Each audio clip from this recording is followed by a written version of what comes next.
En 3 semaines, si vous vous souvenez bien, toutes les écoles de la planète ont dû fermer leurs portes physiques. Et donc pour nous, du jour au lendemain, on a dû basculer nos 13 écoles sur un modèle éducatif radicalement innovant, à distance, et en pilotant cela dans 9 pays. Donc vous pouvez imaginer l'enjeu que cela représentait.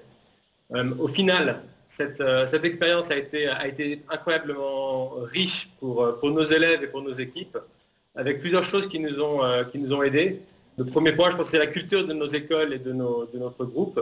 L'innovation est un de nos piliers et nos enseignants avaient déjà une certaine habitude des outils digitaux tels que Google Classroom ou Zoom, ce qui a fait qu'ils ont pu s'adapter très rapidement. Un deuxième point, c'est qu'on a vu le coup venir puisque l'Europe fermait ses écoles progressivement et on s'est dit que le continent africain allait aussi prendre les mêmes types de mesures.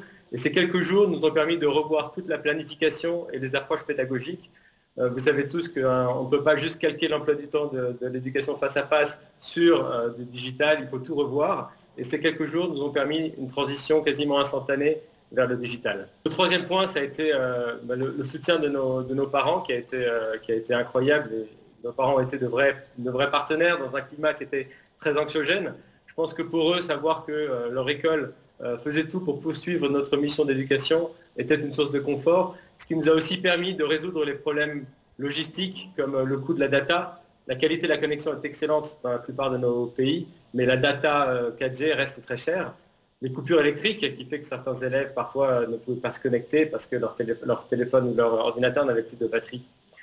Donc voilà, cette poursuite de notre activité, en fait, au-delà de poursuivre notre mission, nous a aussi permis de continuer à facturer et donc de sauver les meubles, de payer nos salaires et nos coûts.